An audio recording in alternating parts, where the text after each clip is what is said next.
আসসালামু আলাইকুম এভরিওয়ান, কেমন আছেন সবাই? আপনাদের দয়া আমিও ভালো আছি।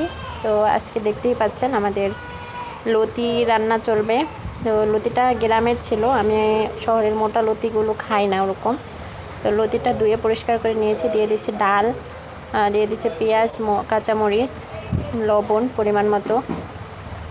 পরিমাণ মতো হলুদ দিয়ে দিব আমরা পরে। তো হলুদ এরপরে দিয়ে দিচ্ছি তৈল।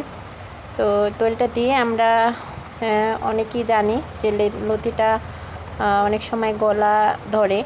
তো এই গলা ধরা স্কিপ করার জন্য আমরা অবশ্যই এখানে লেবু বা যে কোনো টক ইউজ করতে পারি। আমি এখানে লেবু ইউজ করব। তো তৈলটা দেওয়ার পরে আমি দিয়ে দিচ্ছি আদা রসুন বাটা। এখানে আমি লেবু নিয়ে নিচ্ছি, লেবুটা চেপে দিয়ে দিচ্ছি, গ্যাসটা ধরিয়ে দিচ্ছি।